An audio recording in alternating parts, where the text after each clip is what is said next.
Hello. Man, that last game sucked.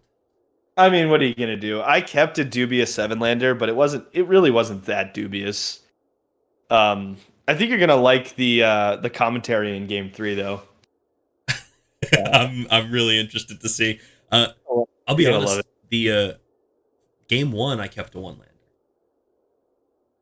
That can't be right That in for the Grixis deck. I had draws. I had the I could look at the top. I had if I had a land in the top three, I was fine. I think that's Um, reasonable then. What was your what did you have? What was your the keep? Mishra's thing, Yeah, Mishra's yeah, best yeah, yeah. looks at the top Yeah. two, and I had the top draw as well. That's honestly fair. And even if you miss a one land on turn two, it's not like It's not the terrible, and I absolute had all worst, of but you the definitely need a land on turn three then though. So you kind yeah. of have four draws. That Um, whole game was like a battle to find lands for me. yeah, I know. Yeah, you won that game though, didn't you?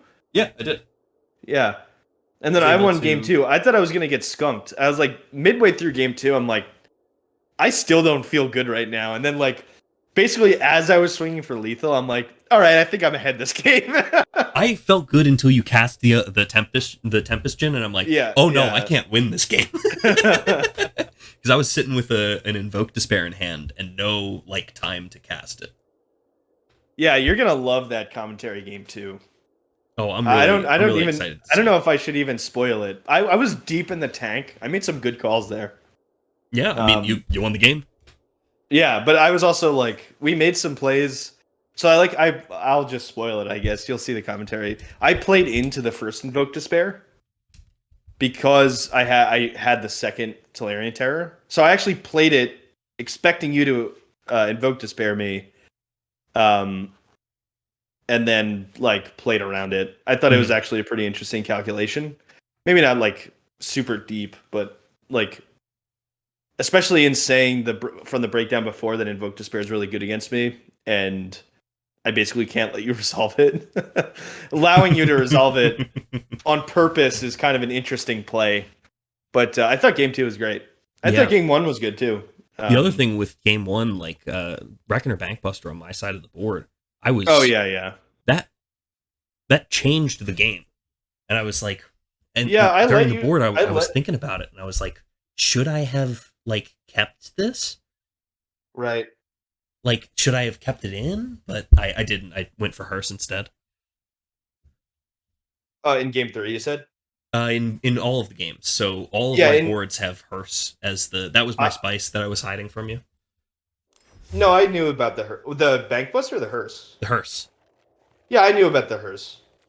Did I Um, tell you I boarded it in after the you during tell the you told end of the me match? you told me you had it, and I knew it was a board that you could have had access to. Yeah, I you said knew during it. the You knew games it I was a wasn't board that I could have had access to, but I I was wasn't very dubious sure. about putting it in, and I it paid say off. during I said yeah I said during game three that I don't know if it's good in the matchup, but it obviously shuts down so many important things that if you can get it online, it's very good.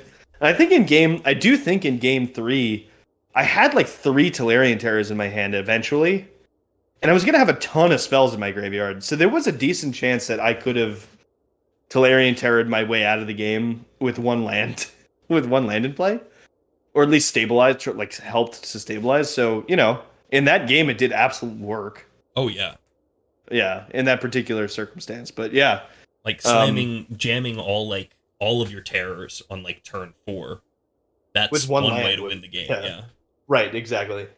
Um, I let the Reckoner Bankbuster resolve explicitly in game two. I don't think it's that good uh against me. I think I'm mostly fine with you tapping 2 mana to get a card, especially because I had the bounce for the token. What Mhm. I'm actually worried about is you get all that advantage, and now also you have a 4/4 attacker. Really, I Um, wouldn't be that afraid but of the I'm 4/4. mostly, huh? I really wouldn't be. I mean, I'm not afraid of the card at all in the mono blue side, right? Yeah, yeah. So I wasn't I that think it's afraid of totally the. reasonable to let it resolve. The only reason Yeah, why you would have countered it would be Mhm. like if you made the call that, oh, he's missing lands, he needs to be able to draw cards to like That play the that game. was the call. My theory was that even if you were missing lands and you wanted to dig, I was okay with you spending 2 mana to dig. Yeah. I guess the other thing is like I could have had it. It's possible. What do you mean? I missed my third land, Oh but yeah, yeah, you could have had I one. did cast it before I showed that I missed the third land. Yeah, you also peeled the third off the top, so it made it a little less of a difference, I think. Yeah, it did make a little bit less of a difference because I didn't need to Um, spend the 2 mana to actually do it. yeah, I just think Reckoner Bankbuster is an interesting and good card. It's just I don't know where and when it's best. Like if you're digging for lands, it's not that good. Because like in the exact scenario you had, you spent 2 mana to basically do nothing. Let's just call it nothing. Yeah. Turn three, if you were looking for lands, you would have spent 2 mana and hoped to peel a land off the top. Even if you did, you basically gave up turn three. I mean, there's not that many decks in standard that have good one drops that are also running Reckoner Bankbuster. And then so Mhm. what on turn four now you're gonna like hope to peel another land? Or are you gonna tap two again and try to find another like I'm not sure what play pattern is best with it. Now the times I board it in are in really grindy games where like I want to be activating Record or Bankbuster on like turn five. Or are you saying And it's like for the grindy matchups? yeah. Well, I I'm don't just kidding. consider It's this a a grindy yeah. matchup. No, I don't think that this is a grindy matchup either. And Yeah. I totally agree with you that the reason why it's good is because it's a 2 mana bundle of 4 cards. So Yeah, even though right. it's like A super four slow bundle of cards four for cards, eight but yeah. mana that you're Right. gonna spend over turns, like in the mirror match and in like playing against Jund the Yeah. Animator, playing against Hmm. some of the like uh even against Esper, it does some work to Yeah. like try and go over the top of them by just having more cards than them because they see a lot of cards. They don't like draw a lot of cards, you know. They sorry for which matchup? Esper, the Esper Yeah, yeah. I tempo-ish think. deck, the one with the Sphinx, the 3 mana Sphinx, Rafine. Oh, I don't think. Oh, yeah, yeah, yeah, yeah. That's got to be a tough deck to play against. Yeah, yeah. I mean, that's always going to be a tough deck to play against. I think Grixis is well positioned against them, though. They've got a lot I of think cards that do Grixis well in taking the the matchup. control side of that matchup is good, and like I could see it being real good. Just keeping like the board clear enough until the late game, and then just like going off, Yeah, keeping pressure off. I like the Grixis deck. I think it's good. I'm a fan. I'm a fan of the blue deck too. I think it's interesting. Uh, I don't know if it's a deck that I would want to play though. It's not easy, mostly Yeah. because like I shouldn't say it's not easy. It's like it's not the hardest deck to play. It's just there are a lot of times where I was drawing the wrong half of my deck. And it's like Hmm. you're gonna be like, okay, I know I need to be applying pressure, but five I have three counter spells and two card advantage spells in my hand. And it's like, okay, I guess we're just gonna hope that we get a giant Haughty Djinn later and also have the cards to protect it. It's like odd in that sense. Where you have to spend cards to survive and then also spend cards to protect your important creatures. But you also don't have that much card advantage.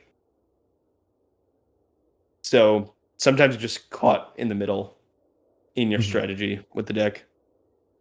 That's the scary part. Like having to dig to find the very few creatures that you have in your deck.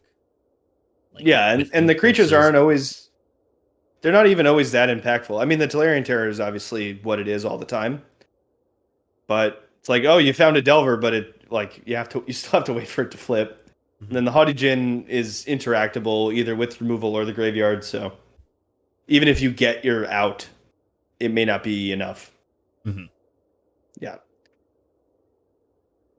All right. This has been you see a pair of goblins. You see a pair of goblins. I don't think we put the outro in the showdown video, but Yeah, I don't why think we not, do, right? but we're gaming goblins. Let's go. But Cut.